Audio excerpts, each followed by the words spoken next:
BFM Business et CB News présentent Hebdocom, Rebecca Blanc-Lelouch. Bonjour à tous et bienvenue dans Hebdocom. Au sommaire aujourd'hui, France Télévisions, premier média des Français.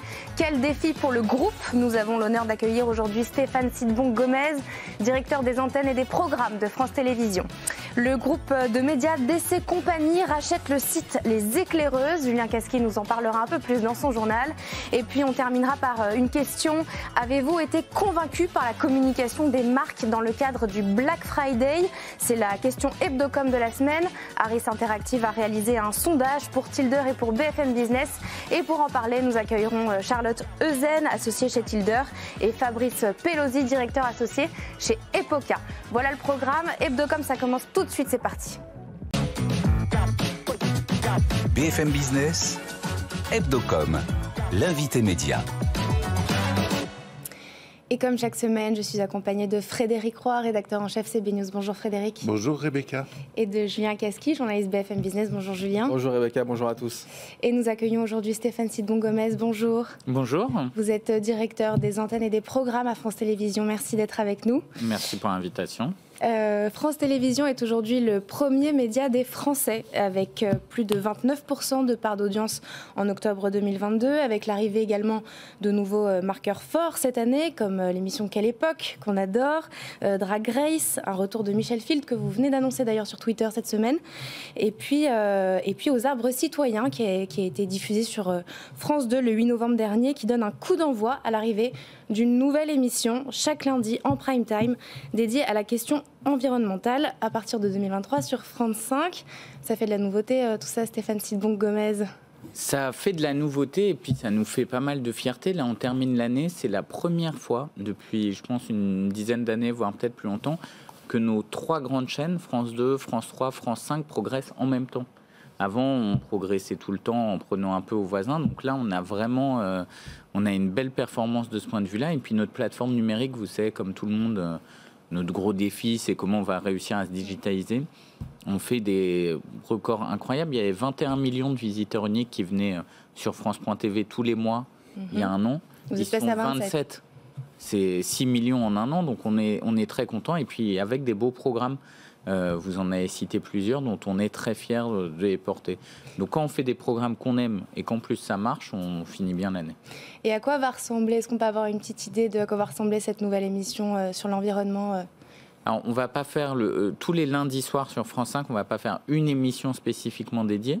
On a Sur le front qui marche très bien, qui vient une fois par mois. Et l'idée, c'est qu'on n'ait pas une carte blanche, mais que toutes les semaines, on ait des manières différentes, des angles différents de traiter de l'écologie. Vous aurez du documentaire, vous aurez des magazines, vous aurez peut-être des fois, on se pose même la question, est-ce que le cinéma peut pas parler d'environnement et d'écologie? Mais toujours en demandant, en disant, vous avez la même préoccupation que nous, les médias doivent parler d'environnement. On voit la crise climatique, on a une immense responsabilité. On ne peut pas rester les bras croisés, on ne peut pas juste se dire, constater à chaque COP, de dire la température monte, qu'est-ce qu'on fait? Nous, en tant que médias, on ne veut pas seulement alerter, on veut montrer quelles sont les solutions, où sont les débats, etc. Donc c'est ça l'enjeu de ce lundi soir de France 5. Et justement, pour avoir un réel impact, on le sait, la production d'une émission hebdomadaire demande un énorme dispositif, ça demande beaucoup d'énergie. Est-ce que vous avez un plan de sobriété à France Télévisions? Alors, France Télévisions a un plan de sobriété en tant qu'entreprise. Maintenant, on a un énorme défi devant nous, mais qui est un défi mondial. C'est ce que vous avez indiqué, c'est comment on arrive à produire écolo, à produire de manière plus sobre, à arrêter de se dire qu'on doit toujours consommer plus. C'est des petites choses, hein. Le CNC a fait une étude l'année dernière. Le nombre de piles et de batteries qu'on prend sur un tournage, notamment une fiction. Le nombre de caméras. À chaque fois, il faut une nouvelle caméra. Quand on fait un direct sportif, il faut toujours la plus haute technologie. La télé, elle ne sait pas être sobre parce qu'on a été éduqué dans l'idée qu'il faut tout sacrifier pour l'antenne.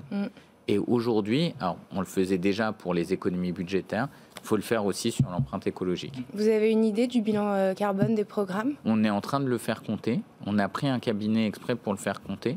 Et à partir de là, Delphine Ernotte nous a demandé de dire comment est-ce que France Télé va s'inscrire dans la démarche de neutralité carbone, que tous nos programmes, dans tous les genres de programmes, comment ils vont réduire leur impact carbone. Donc j'espère que dans les prochains mois, on pourra annoncer les résultats de cette démarche. Il y a eu quelques polémiques sur les réseaux sociaux à propos de votre passé dans la politique, notamment avec Cécile Duflot, on peut vous accuser de militantisme, on peut accuser la direction des programmes de France Télé de militantisme. Qu'est-ce que vous répondez à ça ? Deux choses. D'abord, l'obsession de France Télévisions et la mienne, c'est le pluralisme. Absolument. France Télévisions ne donne pas d'opinion et toutes les opinions des Français sont représentées sur nos antennes. C'est dans notre cahier des charges, ça ne changera jamais. Et pour le coup, moi, je serai toujours très vigilant, très virulent pour que toutes les opinions soient toujours représentées. Après, vous parlez des mises en cause personnelles. Moi, vous savez, j'ai commencé à me mobiliser sur le climat, j'avais 13 ans, en 2001. Est-ce que je regrette ça ? 20 ans plus tard, je pense que les faits m'ont plutôt donné raison. Frédéric ? Parlons budget un petit peu. Le financement 2023 est pas vraiment en hausse. Il y a des raisons de s'inquiéter de ça pour France Télévisions ? Oui, on est dans un cycle, ça fait maintenant 5 ans qu'on a fait, France Télévisions a fait 400 millions d'euros d'économies par an. Il y a très peu d'entreprises publiques, il y a même très peu d'entreprises tout court, qui sont soumises à des contractions aussi importantes. Nos effectifs, ils ont réduit de 1500 personnes. On a fait des gains de productivité partout. Et sur le programme national, des chiffres, on est à BFM Business, donc vous êtes sérieux. 1,75 milliard euros en 2017, 921 millions en 2022 et sûrement moins en 2023. Je ne vais pas vous raconter de ça, c'est très dur. Après, c'est très dur parce qu'on veut plus d'ambition, on doit préserver la création, on doit augmenter les audiences. Donc, c'est un exercice difficile. Moi, mon engagement, c'est qu'on tiendra en 2023. En revanche, on a en 2024 l'année des Jeux Olympiques sur lesquels France Télévisions est très investie et on doit absolument réussir à porter, à avoir une offre au niveau à cette année-là. Comment vous comptez couvrir les JO 2024 avec justement moins de budget aussi ?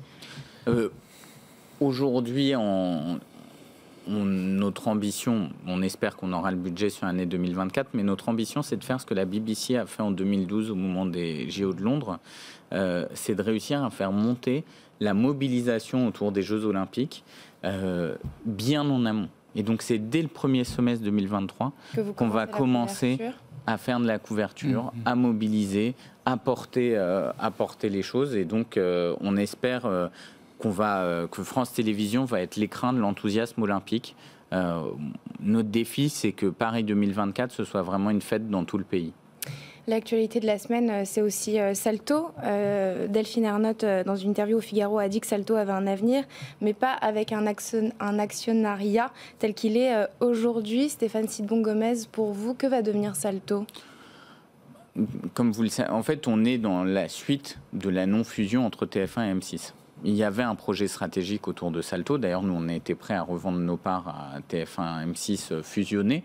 Et ça devait devenir la grosse offre de streaming et de SVOD du nouvel ensemble TF1 M6. Pas de fusion. Un nouveau président de TF1, Rodolphe Belmer, qui a une vision stratégique aussi pour son entreprise. Donc, on discute entre 3 actionnaires pour se dire, voilà, maintenant, on a un succès qui s'appelle Salto, parce que faut que je le redire, plus de 800 000 abonnés en pure OTT, chez aucun distributeur, c'est un véritable succès. Aujourd'hui, quel avenir on a ? Moi, je redis vraiment, si dans 5 ans, il n'y a pas une plateforme de SVOD française qui c'est leader, ou pas forcément, on sera moins fort que Netflix, mais il faut que les Français aient leur place dans la SVOD. Nous, on est prêts à donner nos contenus, pas à les donner évidemment, mais à partager nos contenus sur une offre de SVOD. Et il ne faut pas laisser ce marché uniquement aux Américains, parce on s'en mordra les doigts dans 5 ou 10 ans. Comment on pourrait faire alors ? Aujourd'hui, si on va chercher un actionnaire qui croit dans le projet industriel de Salto. Nous, on est prêt à s'engager sur sa durabilité, c'est-à-dire sur le fait de laisser nos contenus pendant une certaine période. Et notre ambition, tout le monde a rigolé quand ils ont dit mais c'est pas un Netflix à la française, c'est pas le petit Salto qui va manger le gros Netflix. C'est vrai. Mais en attendant, on n'a pas arrêté de grandir parce que les Français, ce qu'ils préfèrent, même en SVOD, c'est leurs émissions, c'est leur fiction française qui battent des records d'audience à la télévision et qu'ils aiment aussi consommer en SVOD. Pour terminer cette interview, on va passer au questionnaire avec un cas de Julien Casqui. Eh oui. Alors, c'est des questions-réponses en rafale. 10 questions, 2 minutes. C'est bon pour vous? Vous m'inquiétez. Ça va bien se passer, parce qu'on met tous des cas particuliers. On va étudier le cas Sidbon Gomez. Eh ben, on lance le chrono, c'est parti. Allez, votre réseau social préféré? Mastodon, mais je ne l'ai pas encore essayé. Mastodon. Le matin, sur quel média vous informez-vous? C'est terrible à dire, mais quand je suis arrivé à France Télévisions, on m'avait dit que ce serait le cas. Je dois reconnaître, le premier truc que je lis, c'est Satellifax. Satellifax, ok. Mais après, je lis tous les autres journaux, je lis tous les quotidiens, Le Parisien, Le Figaro, Libération. Une radio? France Inter. L'événement d'actualité qui a le plus retenu votre attention cette semaine? Cette semaine, mon Dieu. Je vais dire une bêtise. Tic-tac, tic-tac. Le plus retenu mon attention. Sinon, on passe. Hein. Je pense la déclaration de Céline Catnins hier. Cyril Hanouna ou Yann Barthès? J'aime les deux. Si vous étiez obligé de choisir. Anne-Elisabeth Lemoine. Si vous étiez une émission de télé, ce serait laquelle? Si j'étais une émission de télé, j'espère que ça ne m'arrivera jamais. Je passe. Si vous étiez une émission de radio? Ah si, des trains pas comme les autres. Si vous étiez une émission de radio? Si j'étais une émission de radio, je passe. Boycott de la Coupe du Monde ou pas? Non. Pas boycott? Non. Pour regarder les matchs? Oui. La personnalité qui vous inspire le plus dans les médias? La personnalité qui m'inspire le plus dans les médias, comme on est à BFM Business, je vais dire Arthur Dreyfus. Il sera content. Votre plateforme, c'est le directeur, président France d'Altis. Votre plateforme de streaming préférée, à part Salto? Salto. France.tv. France.tv. C'est gratuit. Salto, c'est payant. France.tv, c'est gratuit. De quoi êtes-vous le plus fier dans votre carrière chez France Télévisions? Évidemment, quand on fait mon job, c'est d'abord des programmes dont on est fier, mais ce dont moi je suis le plus fier, et je l'ai déjà dit donc c'est pas nouveau, mais c'est de travailler avec une équipe qui est exceptionnelle. On a beaucoup de talent à France Télévisions. Je suis très fier de travailler avec eux aux côtés de Delphine Arnault. Et moi j'ai une petite question. Ah mince. Quelle question on ne vous a pas posée que vous auriez aimé qu'on vous pose aujourd'hui? Non, il y a des questions que vous m'avez posées que j'aurais aimé que vous ne me posiez pas. Mais, on a bien non, fait vous job, avez alors. fait toutes celles que j'aurais aimé que vous me posiez. Bon, bah tant mieux, je suis ravie. Merci Stéphane. Beaucoup. Merci beaucoup. Sidbon Gomez, vous êtes directeur des antennes et des programmes à France Télévisions. C'est parti pour le journal avec un J, cette fois de Julien Casqui. BFM Business, Hebdocom, le JT de la com. Julien, cette semaine, forcément, la Coupe du Monde cartonne à la télé. Eh ouais, 12,5 millions de téléspectateurs sur TF1 mardi soir pour le match de la France contre l'Australie. Les Français ne boycottent pas la Coupe du Monde et les annonceurs sont au rendez-vous. Le spot de pub, Rebecca, s'est vendu pour 245 000 € les 30 secondes et ces prix pourraient aller crescendo si la France va jusqu'en finale. Dans ce cas de figure, le spot de pub de 30 secondes sera de 330 000 €, des prix supérieurs au mondial de 2018. Twitter, lui, en revanche, voit ses annonceurs déserter sa plateforme, là. Selon nos confrères du Washington Post, un tiers des annonceurs de Twitter auraient déserté la plateforme en revenus publicitaires, en recettes publicitaires sur Twitter depuis 2 semaines. Parmi eux, on peut citer le groupe pharmaceutique Merck, Kellogg's, Verizon ou encore la marque de bière Samuel Adams. Ces marques font partie des plus gros annonceurs de Twitter. Et on a appris d'ailleurs cette semaine le départ de Damien Viel, directeur général de Twitter France. La semaine dernière, on a assisté à Paris au forum Elle Active. Oui, c'est un événement qui a lieu chaque année depuis 10 ans. Il est organisé par le magazine Elle. Il est dédié à l'emploi, au programme des conférences, des séances de psy, de coaching pour gagner en confiance en soi et entreprendre au travail. Alors pourquoi un tel événement? On a posé la question à Florence Besson, rédactrice en chef événement au magazine Elle. Ça s'est très bien passé, on est extrêmement content d'être dans ce nouveau lieu, l'espace Oscar Niemeyer, qui est vraiment emblématique et magnifique. On a eu près d'1 millier de personnes déjà qui sont venues, avec un grand entretien avec Anne-Elisabeth Lemoine, des conférences autour de l'ambition, mais aussi de la grande émission, qu'est-ce qu'on attend du travail, et puis beaucoup de parcours pratiques. Si vous voulez entreprendre, par exemple, vous aviez des conférences autour du storytelling, voilà, des choses très très pratiques. Un espace réseau aussi où vous pouviez apprendre à parler d'argent, à vous faire un réseau, à défendre vos droits. Donc on est très contents. Alors cet événement, il ne pourrait pas exister sans nos partenaires comme BFM Business, justement. Merci beaucoup d'être avec nous. Et donc on a L'Oréal aussi, L'Oréal Paris qui est notre partenaire principal. Et grâce à eux, ils font beaucoup de masterclass aussi, d'interventions. Et du coup, ça crée beaucoup d'échanges avec nos lectrices. Et grâce à eux, on peut aider 2000 personnes aujourd'hui, les inspirer. C'est aussi à revoir sur notre site active.l.fr. Du coup, je les remercie beaucoup. Pour nous, c'est toujours magique de rencontrer les lectrices en vrai et d'avoir leur retour. Et tout le monde a l'air très content et nous dit merci. Je vous avoue que c'est assez galvanisant. Et on a l'impression d'être... on sait qu'on est utile, mais là, on a vraiment l'impression de l'être encore plus. Donc, c'est la même différence qu'entre le cinéma et le théâtre. J'imagine, on est très content d'avoir le retour directement. Et le magazine multiplie ce genre d'événements autour d'autres thématiques comme la cuisine ou le bien-être. Cette semaine, le groupe média DC Compagnie rachète le site Les Éclaireuses. Oui, Les Éclaireuses, vous savez, c'est ce site en ligne et sur les réseaux sociaux qui est dédié aux femmes. Il revendique plus de 7 millions d'abonnés sur tous ces réseaux sociaux. Et DC Compagnie donc rachète Les Éclaireuses. DC Compagnie, ça a été fondé par Geoffrey Larocca qui a fondé l'agence La Tech Tids et qui a racheté il y a quelques semaines le Gorafi. Le montant de ce rachat n'a pas été communiqué, mais avec cette acquisition, DC Compagnie souhaite peser un peu plus dans l'univers des médias. Il vise les 10 millions d'euros de chiffre d'affaires en 2023. Et puis on termine avec notre campagne coup de cœur, notre campagne chouchou de la semaine, et c'est celle de la SNCF. Ouais, l'ensemble d'Hebdocom est d'accord sur ce point. C'est la campagne de la semaine de la SNCF autour de l'écologie toujours en train. Voilà comment elle s'appelle.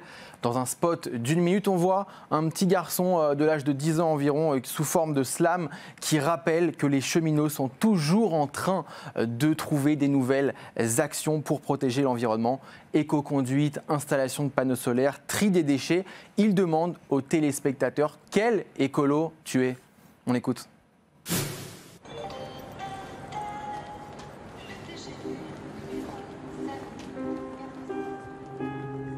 Quel écolo tu es? Toujours en train de promouvoir l'énergie solaire? En train de manger le bio de ton potager? De semer pour rendre le pays plus vert? Quel écolo tu es? En train d'attendre ta nouvelle poubelle pour te mettre à trier? Ou en train de pédaler pour que seul ta dynamo t'éclaire? Quel écolo tu es? Toujours en train de... Bah ouais, toujours en train. Bleu, blanc, rouge, mais tous ensemble plus vert. Ah, vous êtes quel écolo, vous, Rebecca? Ce film a été imaginé par Publicis et sera déployé en télé, en affichage dans les grandes villes de France, en podcast et sur TikTok. Moi, je suis très écolo, Julien, pour vous répondre. Frédéric, pourquoi on a choisi cette campagne chouchou Parce que c'est une suite, en fait. Vous vous souvenez du slam hexagonal de Gaël Faye? C'était un très, très, très beau film. Et c'est pas toujours facile de réussir une suite. Et je trouve qu'elle est particulièrement adaptée. Donc, bravo. Moi, je suis d'accord. Eh ben, merci beaucoup, Julien, pour le journal. C'est parti pour le Focuscom. BFM Business, Hebdocom, le Focuscom. Avez-vous été convaincu par la communication des marques dans le cadre du Black Friday? C'est la question Hebdocom de la semaine. Arisat Interactive a réalisé un sondage pour BFM Business et pour Tilder. Et ce sera le point de départ de notre débat du jour avec vous, Charlotte Eusen. Bonjour, vous êtes associée chez Tilder. Bonjour. Merci d'être avec nous. Et Fabrice Pelosi, bonjour. Bonjour. Vous êtes directeur associé chez Epoca, mais bon, on vous connaît. Le sondage révèle que oui, 57% des Français, un peu plus de la moitié des Français, se déclarent convaincus par la communication des marques. Charlotte, est-ce que ce résultat vous surprend ? D'abord, ce qui est très intéressant, c'est que c'est le premier Black Friday de ce qu'on pourrait qualifier de double monde d'après.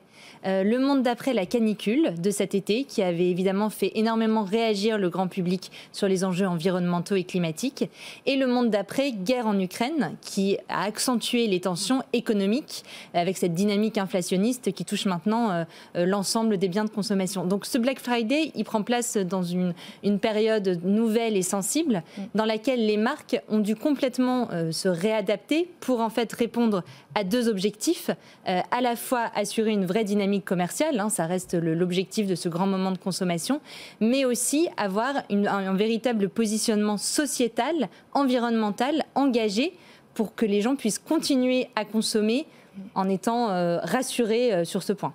Fabrice ? Oui, effectivement, il faut avoir une communication sur le fil du rasoir, surtout cette année avec l'inflation, où ça change beaucoup la donne, puisque les marques, on le voit, la FEVAD a publié des chiffres sur le premier semestre, on a eu une baisse de la consommation. Chez Cdiscount, qui est le deuxième français, on a aussi une baisse des visites, donc ils doivent cette année vraiment séduire le consommateur et vendre. Du côté du consommateur, il y a l'inflation, et donc oui, on a envie de ne pas surconsommer, mais dans le même temps, on est très satisfait d'avoir des réductions. Donc, il faut trouver une manière de communiquer responsable.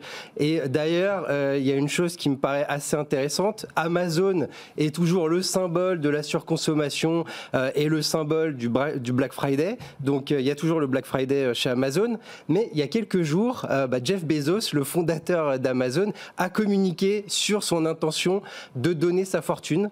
Et il a commencé à communiquer sur... Une partie de sa fortune. C'est pas tout... C'est une grosse partie quand même. Une grosse partie. Quelques milliards, c'est pas énorme, mais il a commencé à investir pour le responsable, et donc c'est une piste intéressante. C'est d'un côté communiquer sur le produit de manière totalement commerciale pour faire des ventes, et de l'autre côté avoir une communication corporate portée par un dirigeant sur les engagements de l'entreprise et sur ses valeurs. Et là, ça fonctionne plutôt très bien. Il y a un côté un peu schizophrène, non, dans cette histoire, parce que il me semble d'ailleurs que cette année, on entend un peu moins de critiques sur le Black Friday. Il y avait ces dernières années, au contraire, des gens non seulement des boycotts, mais des mouvements assez organisés autour de « on ne le fera pas ». Puis des contre-mouvements avec le Green Friday. Absolument. Et là, cette année, ça a l'air plus calme. Oui. Alors, est-ce que c'est à cause justement de cette poussée inflationniste qui fait qu'au fond, il y a peut-être plus de réalisme qui est « on va profiter simplement des soldes » ou... Je pense, on dit que depuis, ça fait 12 ans que le Black Friday est arrivé en France, c'est le symbole de la surconsommation. Je pense que cette année, ça va être le symbole de la consommation tout court. Donc il va falloir trouver un moyen pour les marques de continuer à communiquer. Il y a la Camif qui a fait son événement et qui, depuis le début du Black Friday, depuis 2017, il me semble, communique sur le fait qu'ils ne font pas de réduction. Voilà. Donc, alors, c'est un peu... Alors, je dis, c'est pas du tout hypocrite, c'est totalement en accord avec les valeurs. Toujours est-il que c'est de la communication qui a pour objectif de faire parler de la marque pour faire des ventes. Donc, c'est très malin. Il y a aussi Guillaume Gibaud du Slip français. Alors, juste avant de venir, je suis allé voir sur son site. Alors, ils sont contre la surconsommation, toutes ces communications qui poussent à consommer. Toujours est-il que sur la homepage, il vend les chaussons et donc les pantoufles. On achète une paire, c'est moins 10%, 2, moins 20, 3, moins 30, 4, moins 40. Donc on voit qu'il y a quand même un intérêt. On ne parle pas de Black Friday, mais toujours est-il que plus on consomme, moins on paye. Donc il y a cédé aux tentations. Voilà. Charlotte, pour entrer un petit peu plus dans le détail, on voit donc bien que malgré les problématiques écologiques, le contexte inflationniste prend le pas, mais surtout auprès des jeunes, contrairement à ce à quoi on pouvait s'attendre. Comment vous pouvez expliquer ça ? C'est vrai que tout à fait, le chiffre intéressant touchait en effet les 18-24 ans qui sont les plus convaincus parmi les différentes tranches d'âge qui ont été testées par le Black Friday.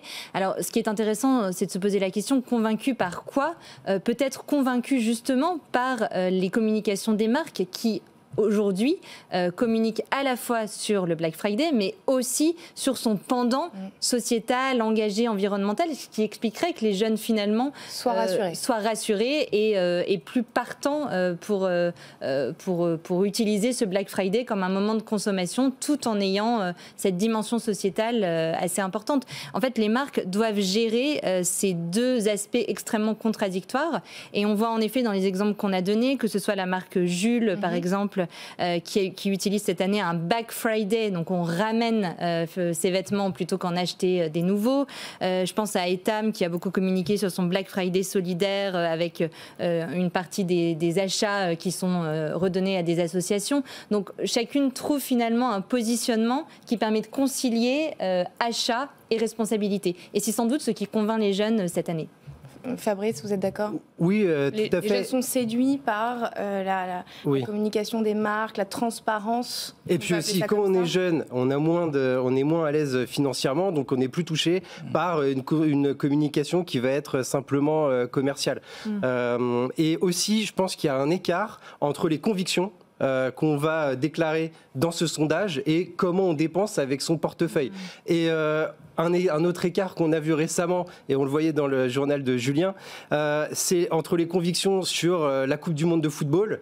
On n'a pas envie forcément de regarder peut-être pour les convictions. Toujours est-il que TF1 vient de battre son record annuel sur les audiences pour le premier match de l'équipe de France. Donc parfois, on voit un écart et quand on arrive vraiment dans l'action, ça change. Mais au fond, le Black Friday, est-ce que c'est pas presque plus une affaire de distributeur, en l'occurrence, vous citiez à l'instant Amazon, est-ce que c'est pas là que le nœud se fait ? C'est-à-dire que les marques font des communications qui peuvent être effectivement assez contrebalancées entre on fait des prix mais on essaye d'être raisonnable. Mais d'un autre côté, quand on va sur les sites distributeurs, là, pour le coup, on n'est plus uniquement sur des moins 60% ou moins 80%. Donc, est-ce qu'il n'y a pas un peu, pas une hypocrisie, mais un décalage ? Oui. Ah oui, mais on en revient à ce qu'on disait, c'est cette ligne de crête qu'il faut trouver aussi parce que il n'y a pas d'hypocrisie du tout. En fait, c'est-à-dire que quand on parle de tentations qui sont trop fortes, qui prennent le pas. Voilà, tentation de regarder la Coupe du Monde. On parlait du slip français avec Guillaume Gibault. Lui, il investit pour relocaliser en France. Quand on achète des pantoufles chez lui, on fait travailler le cœur de l'industrie française. Donc ça a du sens. Il met derrière du sens dans la consommation des gens. C'est peut-être ça cette année qu'il va falloir trouver. Et qui convainc 57% des Français selon le sondage. J'allais le rappeler le résultat du sondage. Merci Fabrice Pelosi, vous êtes directeur associé chez Epoca. Merci Charlotte Euzen, vous êtes associée chez Tilder. Et merci Frédéric Roy, mon acolyte de chaque semaine. Merci à tous de nous avoir suivis. Ça fait beaucoup de merci. Rendez-vous la semaine prochaine, même heure, même endroit sur BFM Business et aussi sur nos plateformes et en replay et en podcast. Très bon week-end. Hebdocom sur BFM Business.